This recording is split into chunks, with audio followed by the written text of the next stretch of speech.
أعوذ بالله من الشيطان الرجيم. بسم الله الرحمن الرحيم. يا أيها الذين آمنوا اتقوا الله وقولوا قولا سديدا يصلح لكم أعمالكم ويغفر لكم ذنوبكم ومن يطع الله ورسوله فقد فاز فوزا عظيما. وقال جل وعلا في موضع آخر: إن عدة الشهور عند الله 12 شهرا في كتاب الله يوم خلق السماوات والأرض منها 4 حرم. أما بعد فإن خير الحديث كتاب الله وخير الهدى هدى محمد صلى الله عليه وسلم وشر الأمور محدثاتها وكل محدثة بدعة وكل بدعة ضلالة. تمام قسم کی حمد و ثنا، تعریفات، تسبیحات، تمجیدات اللہ رب العالمین کے لیے ہے، جو ہم سب کا خالق، مالک، رازق اور مدبر ہے۔ اور پھر لاکھوں کروڑوں درود و سلام ہوں اس ہستی اقدس و مقدس پر کہ جن کا نام نامی، اسم گرامی محمد الرسول اللہ صلی اللہ علیہ وآلہ وسلم ہے۔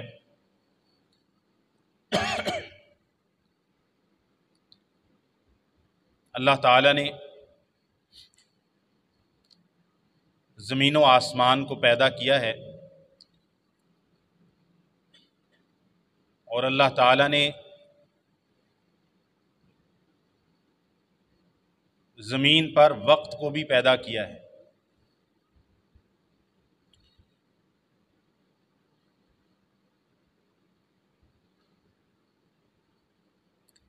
پچھلے ہفتے میں نے ایک سفر کیا ہے،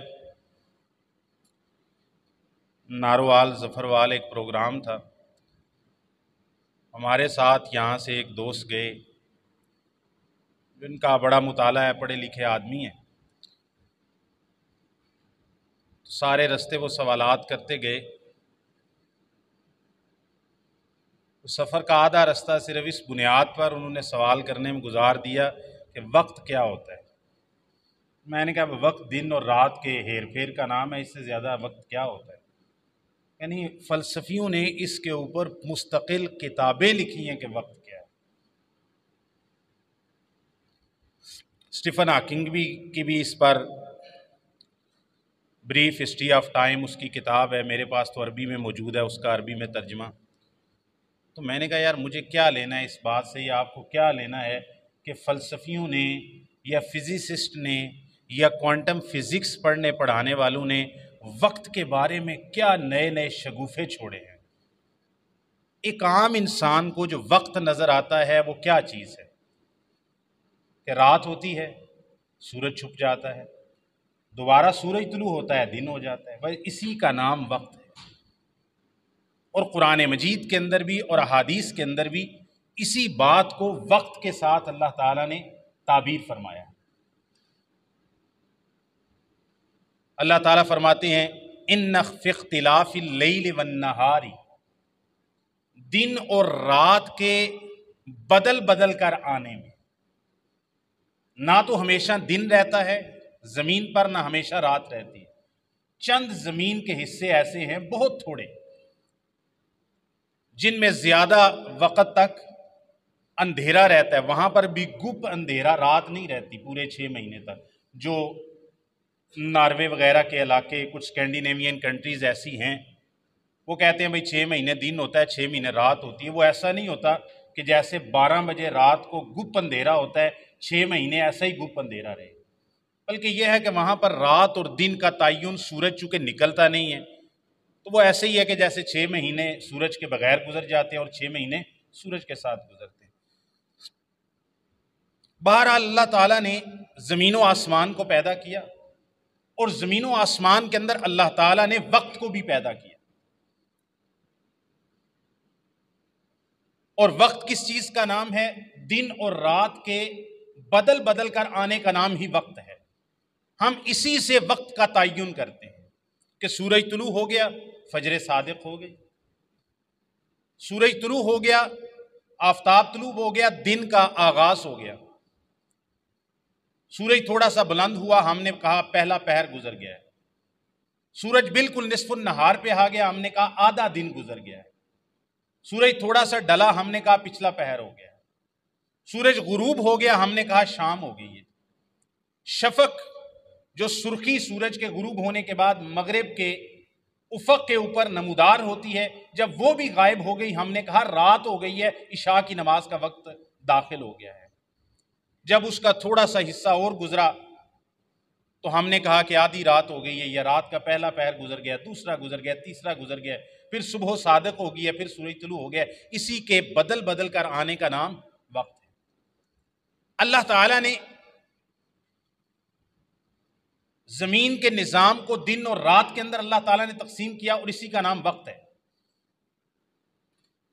اور اللہ تعالیٰ نے مہینوں کی گنتی جب سے زمین و آسمان کو بنایا تھا، سورہ توبہ کے اندر اللہ تعالیٰ ارشاد فرماتے ہیں ان عدت الشہور عند اللہ 12 شہرا فی کتاب اللہ یوم خلق السماوات والارض، جس دن سے اللہ تعالیٰ نے زمین و آسمان کو پیدا کیا ہے، اللہ تعالیٰ کی کتاب میں مہینوں کی گنتی 12 رہی۔ ابتدائے آفرینش سے، ابتدائے تخلیق کائنات سے اللہ تعالیٰ نے مہینوں کی گنتی 12 رکھی ہے۔ منہا اربعۃ حرم، اللہ تعالیٰ ہی فرماتے ہیں ان مہینوں میں سے 4 مہینے حرمت والے ہیں۔ اللہ تعالیٰ نے قرآن مجید کے اندر 12 مہینوں کی گنتی عطا فرمائی ہے، لیکن ان 12 مہینوں کے نام کیا ہیں قرآن میں موجود نہیں ہے۔ اللہ تعالیٰ نے فرمایا 12 میں سے 4 مہینے حرمت والے ہیں۔ اللہ تعالیٰ نے 4 مہینے حرمت والے کون کون سے ہیں یہ بھی اللہ نے قرآن میں نہیں بتایا۔ نبی کریم صلی اللہ علیہ وسلم کی صحیح بخاری وغیرہ میں حدیث موجود ہے کہ آپ صلی اللہ علیہ وسلم نے فرمایا 3 متوالیات، 3 مہینے تو لگاتار آتے ہیں۔ کون کون سا؟ ذوالقعدہ، ذوالحجہ اور محرم، یہ 3 مہینے لگاتار ہیں۔ ذوالقعدہ، ذوالحجہ اور محرم 3 مہینے لگاتار ہیں جو حرمت والے ہیں۔ اور آپ صلی اللہ علیہ وسلم نے فرمایا اور ایک مہینہ سال کے درمیان میں آتا ہے وَرَجَبُ مُزَارَ، شعبان سے پہلے والا مہینہ رجب کا، یہ 4 مہینے حرمت والے ہیں۔ تو اس سے یہ ثابت ہوتا ہے کہ زمین و آسمان کے نظام کو اللہ تعالیٰ نے بنایا تو اس میں مہینوں کی گنتی کو بھی اللہ تعالیٰ نے مقرر فرمایا، اور ان میں سے 4 مہینوں کو حرمت والا قرار دیا۔ انہی مہینوں میں سے ایک مہینہ جس مہینے سے ہم گزر رہے ہیں اس کی 18 یا 19 تاریخ ہے، وہ سفر کا مہینہ ہے جو محرم کے بعد آتا ہے۔ جب اسلامی کیلنڈر کا سیدنا عمر ابن خطاب رضی اللہ عنہ کے دور کے اندر آغاز کیا گیا تو محرم کے مہینے کو پہلا مہینہ اور سفر کے مہینے کو دوسرا مہینہ معین کیا گیا، اور اس طرح ذوالحجہ اسلامی کیلنڈر کا آخری مہینہ ہوتا ہے، جس طرح جارجین کیلنڈر کا آخری مہینہ دسمبر ہوتا ہے اور پہلا مہینہ جنوری ہوتا ہے۔ یہ دوسرا مہینہ سفر کا مہینہ ہے۔ زمانہ جاہلیت کے اندر سفر کے مہینے کے حوالے سے بڑی بد عقیدگی پائی جاتی تھی، بڑے توہمات پائے جاتے تھے، اس مہینے کو منحوس سمجھا جاتا تھا۔ اس مہینے میں کوئی شادی بیاہ اور کوئی بہت بڑا سفر یا کوئی بہت بڑی تجارتی ڈیل وغیرہ نہیں کرتے تھے کہ یہ مہینہ نحوست والا ہے، یہ مہینہ منحوس ہے، اس کے اندر کوئی شادی بیاہ کریں گے تو وہ کامیاب نہیں ہوگی، کوئی بڑا تجارتی سودا کریں گے تو اس میں گھاٹا پڑے گا، نقصان ہوگا۔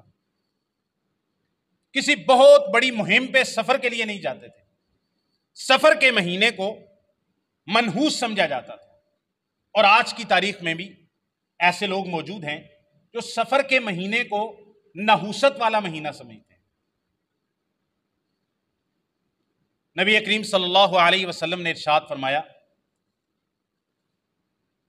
صحیح مسلم شریف میں حدیث ہے آپ نے فرمایا لا عدوى ولا طیارۃ ولا حامۃ ولا سفر. اسلام کے اندر کسی بھی بیماری کے ایک بندے سے دوسرے بندے تک خود متعدی ہونے کا کوئی عقیدہ نہیں ہے. ولا طیارۃ، اسلام کے اندر کوئی بدشگونی نہیں ہے، کوئی نحوست نہیں ہے اسلام کے اندر، اور نہ ہی کوئی الو کا اسلام کے اندر کوئی تصور ہے، اور نہ ہی اسلام کے اندر ولا سفرا، اسلام کے اندر سفر کے مہینے کی نبی پاک صلی اللہ علیہ وسلم نے فرمایا کوئی نحوست نہیں، یا اس مہینے کے اندر نحوست کا کوئی تصور اسلام میں موجود نہیں ہے. یہ صحیح مسلم شریف میں نبی پاک صلی اللہ علیہ وسلم کا فرمان موجود ہے. دین اسلام ایک صاف ستھرا سچا دین ہے. دین اسلام اپنے ماننے والوں کو بہادر اور دلیر بناتا ہے. دین اسلام اپنے ماننے والوں کو توہم پرست نہیں بناتا کہ فلاں مہینہ آ گیا، فلاں دن آ گیا. ہمارے معاشرے کے اندر ہم نے بڑا نعرہ لگایا تھا 47 کے اندر کہ بھائی ہم ہندوؤں کے ساتھ نہیں رہ سکتے. بڑے بیزار ہو گئے، بھائی کیا ہوا ہے آپ کو؟ کہتا میں نہیں، ہم الگ قوم ہے، وہ الگ قوم ہے جی. بڑا روڑا پایا جی، 20-25 سال روڑا پا کے انہوں نے لیدا ہو گیا. اور ان کے عقیدے کہتے ہم نے ہندو سے آزادی لی ہے. جو عقیدے ہندوؤں کے اندر پائے جاتے تھے آج بھی بڑے افسوس کے ساتھ آپ نے 47 میں ملک الگ کر لیا.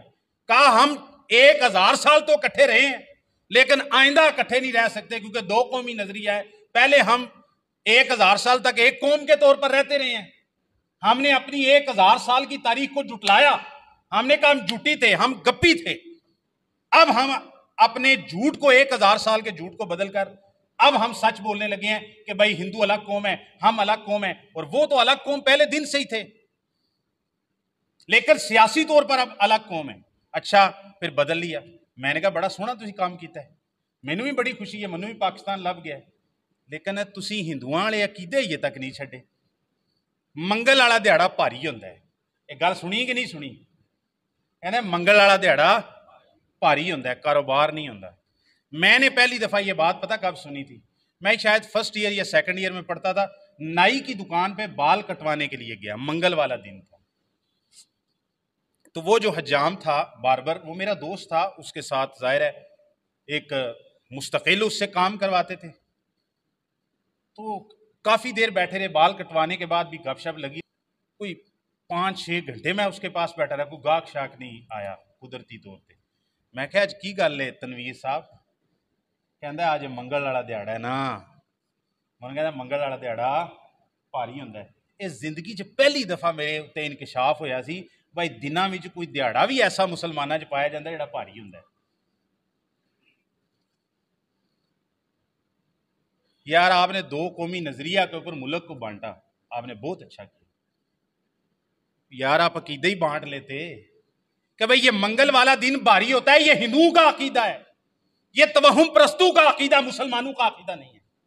یہ محمد رسول اللہ صلی اللہ علیہ وسلم کے ماننے والے امتیوں کا، جو اللہ تعالیٰ کی توحید کو مانتے ہوں، پیغمبر صلی اللہ علیہ وسلم کی سنت اور سیرت کو مانتے ہوں، نبی پاک صلی اللہ علیہ وسلم کے دیے ہوئے طریقے پہ چلتے ہوں. وہ دنوں میں سے کسی بھی دن کو منحوس نہیں سمجھتے، مہینوں میں سے کسی مہینے کو منحوس نہیں سمجھتے، وقت میں سے کسی وقت کو منحوس نہیں سمجھتے. نبی کریم صلی اللہ علیہ وسلم کی حدیث ہے، حدیث قدسی ہے. نبی کریم صلی اللہ علیہ وسلم نے فرمایا یؤذین ابن آدم یسب الدہر. آپ نے فرمایا آدم کا، اللہ تعالیٰ فرماتا ہے، حدیث قدسی اللہ تعالیٰ فرماتے ہیں یؤذین ابن آدم، آدم کا بیٹا اللہ کہتا ہے مجھے گالی دیتا ہے، مجھے تکلیف دیتا ہے. اللہ فرماتے یؤذین ابن آدم، آدم کا بیٹا مجھے تکلیف دیتا ہے، ایذا دیتا ہے. کیا ایذا دیتا ہے؟ مالک فرماتے ہیں یسب الدہر، یہ زمانے اور وقت کو گالی دیتا ہے کہ فلاں وقت برا ہے، فلاں وقت برا ہے، فلاں دن برا ہے، فلاں مہینہ برا ہے، فلاں ہفتہ برا ہے، فلاں سال برا ہے، فلاں رات بری ہے. یسب الدہر، اللہ تعالیٰ فرماتے ہیں آدم کا بیٹا اپنے رب تعالیٰ کو تکلیف دیتا ہے. یہ اللہ کو کیا تکلیف پہنچنی ہے؟ اللہ تو ان چیزوں سے مبرہ ہے، یعنی اللہ تعالیٰ کو ناراض کرتا ہے۔ یسب الدہر، اللہ فرماتے ہیں آدم کا بیٹا ایذا یہ دیتا ہے مجھے کہ وہ زمانے اور وقت کو گالی دیتا ہے، وقت کو برا کہتا ہے۔ وَأَنَا الدَّهْرُ أُقَلِّبُ اللَّيْلَ وَالنَّهَارَ، اللہ تعالیٰ فرماتے ہیں زمانے کو پیدا کرنے والا حالانکہ میں خود ہوں، میں دن اور رات کو پلٹ پلٹ کے لاتا ہوں۔ وقت کا خالق اللہ کہتے ہیں میں ہوں۔ تو اگر آپ اللہ تعالیٰ کے پیدا کیے ہوئے کسی وقت کو یا کسی دن کو یا کسی مہینے کو، اگر آدم کا بیٹا کسی دن کو کسی مہینے کو برا کہتا ہے تو وہ کس کی تخلیق کے اوپر اعتراض اٹھا رہا ہے؟ اللہ تعالیٰ کی تخلیق کے اوپر، کہ یہ منگل والا دن اللہ نہیں پیدا کیا نا، لہٰذا اللہ تعالیٰ کے پیدا کیے ہوئے 6 دن تو ٹھیک ہیں، یہ ایک دن اللہ تعالیٰ نے برا پیدا کیا، نعوذ باللہ۔ کوئی دن نحوست والا نہیں، کوئی وقت نحوست والا نہیں۔ اپنے عقیدوں کو ٹھیک کریں، اللہ تعالیٰ نے کوئی دن برا پیدا نہیں کیا ہے۔ اسلام کے اندر نحوست کا کوئی تصور ہی موجود نہیں ہے۔ نبی کریم صلی اللہ علیہ وسلم نے فرمایا کسی چیز کے اندر نحوست نہیں ہوتی۔ آپ صلی اللہ علیہ وسلم نے فرمایا اگر نحوست ہوتی، نحوست ہے نہیں کسی بھی چیز میں، کسی چیز میں نحوست نہیں، نہ کسی گھر میں، نہ کسی چیز میں، نہ کسی جانور میں، نہ کسی دن کے اندر، نہ وقت کی کسی گھڑی کے اندر، کسی بھی چیز میں نحوست نہیں ہے۔ اگر نحوست کا کوئی تصور ہو سکتا تھا، ہوتا، تو آپ صلی اللہ علیہ وسلم نے فرمایا یا گھر میں ہوتا، یا سواری میں ہوتا، یا عورت میں ہوتا، جبکہ ان 3 چیزوں میں بھی نحوست نہیں ہے۔ اگر ہوتی نحوست تو یا عورت میں ہوتی، یا گاڑی میں ہوتی، گاڑی کہہ رہا ہوں سواری میں ہوتی، اس میں ہر طرح کی سواری آ جائے گی، یا پھر آپ صلی اللہ علیہ وسلم نے فرمایا گھر کے اندر ہوتی، گھر کا تنگ ہونا، پڑوسی اچھے نہ ہونا جس سے انسان تکلیف محسوس کرتا ہے، گھر کے اندر ناچاکی ہونا، یہ نحوست ہے، ایسی نحوست ہو سکتی تھی۔ یا پھر سواری کا اچھا نہ ہونا، سواری کا تنگ کرنا، سواری کا منزل مقصود تک نہ پہنچانا، پریشان کرنا۔ عورت میں کیا ہے جی، عورت کا بد اخلاق ہونا اپنے شوہر کے ساتھ، یہ ہو سکتا تھا، لیکن اسلام نے فرمایا، نبی پاک صلی اللہ علیہ وسلم نے، کہ ان 3 چیزوں کے اندر بھی نحوست نہیں ہے۔ اگر ہوتی تو ان 3 چیزوں میں ہو سکتی تھی، جب ان 3 میں بھی نہیں ہے تو دنیا کی کسی چیز کے اندر نحوست نہیں ہے۔ ہمارے ہاں نحوست کا کیا تصور ہے؟ کالی بلی نے رستہ کاٹ دیا، یہ ہم سنتے ہیں، کالی بلی رستہ کاٹ گئی، اب ادھر سے نہیں گزرنا۔ یا پھر جا رہے تھے، کالی بلی آگے سے گزر گئی، آگے گئے تو اللہ تعالیٰ کی مشیت سے، اللہ کے حکم سے، اللہ کی قدر سے، اللہ کے قضاء سے، اللہ کے فیصلے سے کوئی حادثہ ہو گیا، ایکسیڈنٹ ہو گیا، بائک پنچر ہو گئی، گاڑی پنچر ہو گئی۔ بندے نے کہا وہ کالی بلی نے رستہ کاٹا تھا نا، استغفر اللہ، تو مسلمان ہے یار؟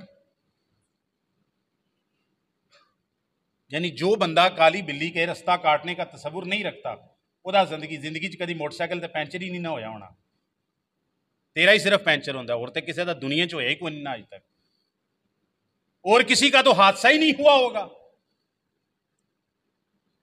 اللہ تعالیٰ فرماتے ہیں قرآن مجید کے اندر کہ جو بھی تمہیں اچھائی پہنچتی ہے وہ اللہ تعالیٰ کی طرف سے ہے، اور اگر تمہیں کوئی تکلیف پہنچتی ہے وہ بھی اللہ تعالیٰ کی طرف سے ہے۔ اچھائی پہنچتی ہے تو تمہارے رب کی طرف سے، اللہ تعالیٰ تمہیں نعمتیں عطا کرتا ہے، کوئی نعمت پہنچتی ہے تو اللہ تعالیٰ کی طرف سے، اور اگر تمہیں کوئی پریشانی پہنچتی ہے تو دوسری آیت میں اللہ تعالیٰ فرماتے ہیں وہ تمہارے اپنے نفسوں کی کمائی ہوتی ہے۔ اسلام میں نحوست کا کوئی تصور نہیں کہ کوئی جگہ منحوس ہوگی، کوئی دن منحوس ہوگا، کوئی مہینہ منحوس ہوگا، یا کوئی علاقہ منحوس ہوگا، یا کوئی وقت منحوس ہوگا۔ ہمارے معاشرے کے اندر ایک عام تصور پایا جاتا ہے، تو بچپن میں یہ ہم نے بھی دیکھا ہے، سویرے سویرے سکول جاندیاں گھر والے کہنا بھئی امی اج پینسل نہیں ہے، شارپنر نہیں ہے، فلانی شے نہیں ہے۔ اس ٹائم ساڈے زمانے تختی ہوندی سی، اسی بہت پرانے قائد اعظم دے دور دے، ٹھیک ہے، تو امی نے کہا بھائی دکان پہ جا کے لے لو، بھی پیسے ٹوٹے نہیں ہیں میرے کو پتر، تو جا انہوں کھاتے چ لے کے لے۔ وہ سویرے سویرے جانا، انہیں آنا سویرے سویرے بونی دا ٹائم ہوتا ہے، ਤੇ ਤੁਸੀਂ ਆ ਜਾਂਦੇ ਉਧਾਰ ਲੈਣ। ਉਦੋਂ ਦੇ ਅਸੀਂ ਬੱਚੇ ਹੁੰਦੇ ਸੀ,